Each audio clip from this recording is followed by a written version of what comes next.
हम मीनू झा प्रणाम करै छी सब मिथिलावासी के।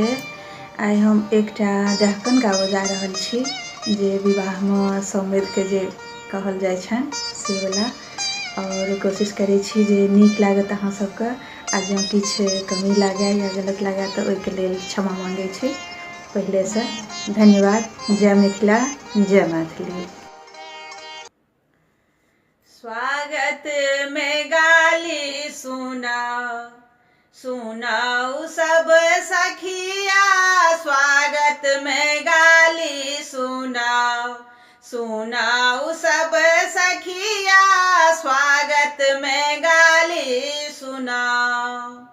ऐसा मध भरुआ के धोती फाटल छनी, ऐसा मध भरुआ के धोती फाटल छनी, बहिन वाला साड़ी पहिराऊ सब सखिया, बहिन वाला साड़ी पहिराऊ सब सखिया, स्वागत में गाली सुनाओ सब सखिया, स्वागत में गाली सुनाओ।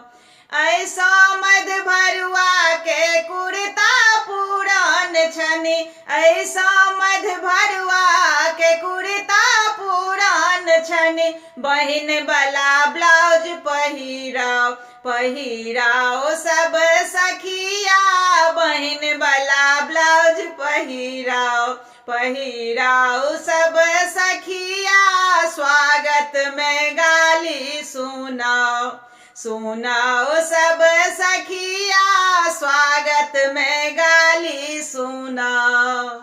ऐसा मध भरुआ के घड़ी ने हाथ छनी, ऐसा मध भरुआ के घड़ी ने हाथ छनी, बीबी वाला कंगना पहिराओ सब सखिया, बीबी वाला कंगना पहिराओ सब सखिया, स्वागत में गाली सुनाओ सब सखिया, स्वागत में गाली सुनाओ।